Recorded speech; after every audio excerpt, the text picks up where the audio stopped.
So I'll probably make this a kind of like a space filler video for when I'm working on something else that's going to take forever. I'll just use this to toss up a video at some point in time. But was rearranging some radios and just coming across some of the old classics that I have, and I ran across this one, and I got to thinking, because someone just a few days ago had said about oh man, radios cost so much. I said, it was like, honestly, dude, radios are so cheap nowadays. Hell,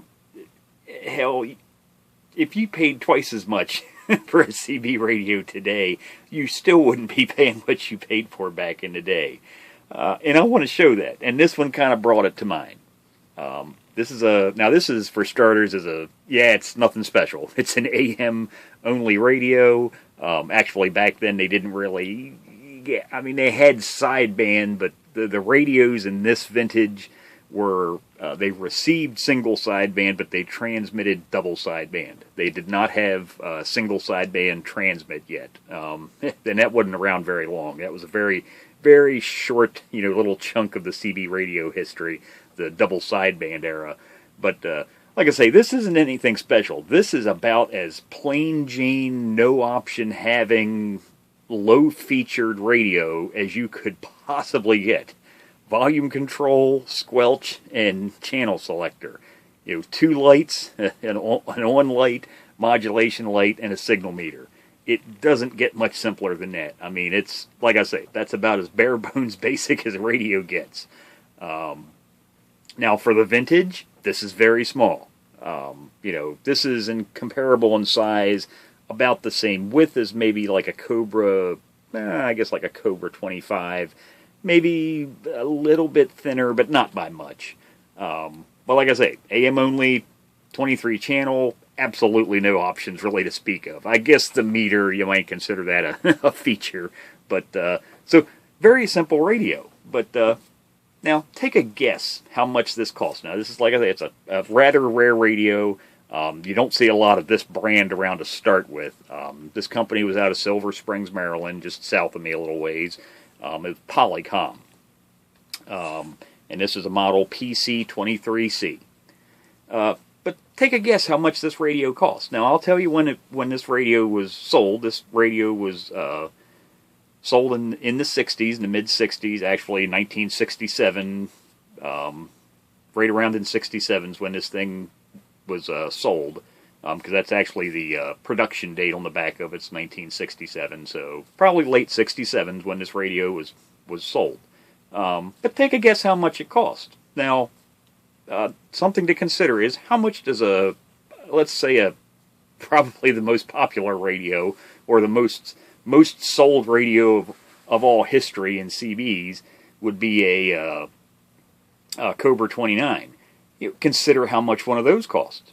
You can get a Cobra 29 for, if I'm not mistaken, I think you can get those things for under $100 nowadays. Like, what, $89.95 or something like that when they're on sale. And that's a full featured AM radio. All kinds of knobs, switches, controls, But this radio cost $199.50.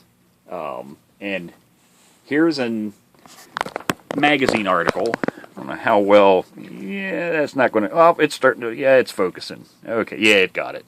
I didn't know if it would blind it or not. But right here, you can see Polytronics Laboratories, Polycom Model 23C, which is what this is. The PC, that's what it stood for, was Polycom. $199.50. That's how much this tiny little radio cost back then. So next time, before you open your mouth and say something like, these blasted radios cost too damn much nowadays, just remember how much they cost. And you have to see the date right there. That's the publication date for this magazine, August 1967. Yeah, that's $199.50 in 1960s money. If you account for inflation, $199.50, and then account for inflation today, you're talking buku hundreds of dollars nowadays. It's just some of the other radios. Tram Titan, $434 back then. Yeah, that was like a holy shit amount of money. I mean, honestly, $199 for this little guy. That was, a holy shit amount of money back then. But, yeah, a lot of people just, they think radios are, just so overpriced nowadays. They complain. It never ceases to amaze me how much they complain about the price of radios, not realizing how good we have it nowadays. Now, granted, I'll be the first one to admit, because I work on radios, that this radio, compared to a modern radio, no comparison. This thing is, I mean, it's a tank. Actually, even the cheapest radios back then, which really there weren't any cheap radios back then, but the cheapest ones, are just so much better than the modern radios. The quality back then was just so much better. But, a good example, this one works. You can see it's turned on. It does receive and transmit. Now it's obviously 23 channel. But like I say, I just saw this one and I was like, man, that was I knew approximately how much that cost back in the 60s.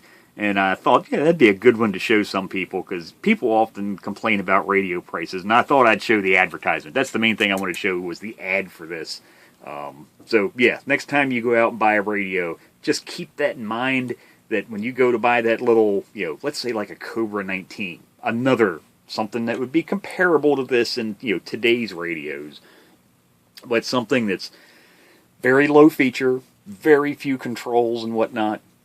And when you complain about the price, just, flip through your memory bank and remember that in 1967, this thing cost 50 cents shy of $200. and count your blessings how much stuff costs nowadays. And just really quick, a lot of people ask me why a lot of old radios always have holes drilled in the top cover, or they have one of those stupid locking mounting brackets mounted to it. That's why. That's why people used to lock their radios. They drill holes in and rivet those locking slide-in covers in, so at the end of every day they could just unlock their radio, slide it out, and take it in the house, because this was a high theft item back in the day. CBs were the luxury item. Because, like I say, $199, man. Yeah, you were going to spend over a week's wages, well over a week's wages, just to get this little guy.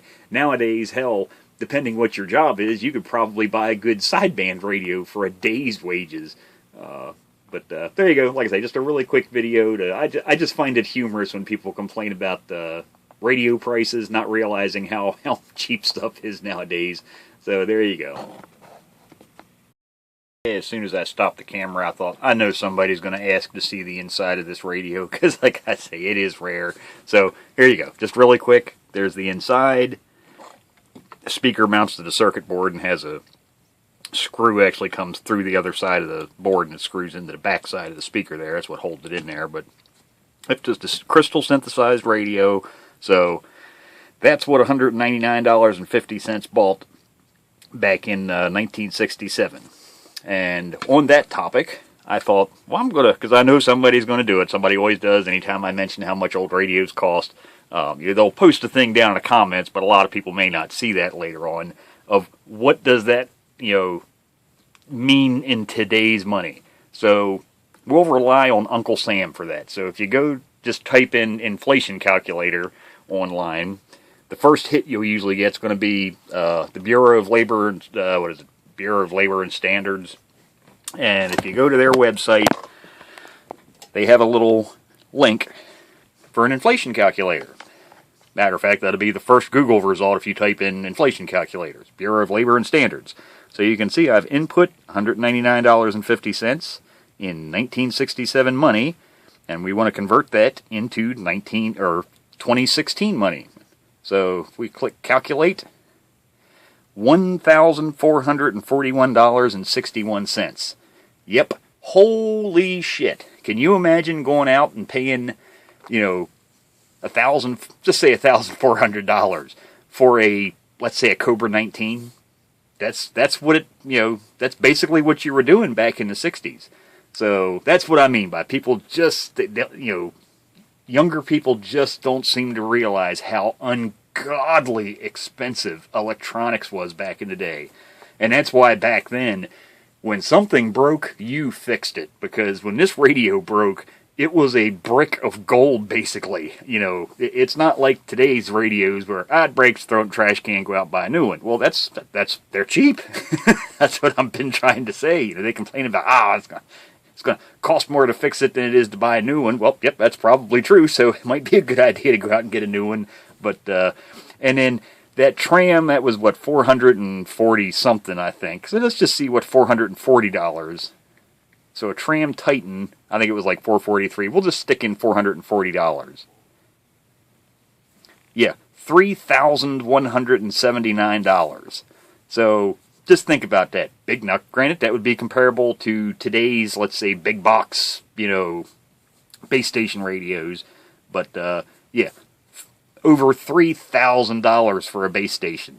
And there were radios out there that cost more than that. That wasn't the most expensive radio back then. So, yep, just something to keep in mind when you're talking about how expensive these radios are nowadays. They're not, guys. They're really, really cheap. You know, a radio cost as much as in some cases, if it was a base station radio, it cost almost as much as the car you were driving back then.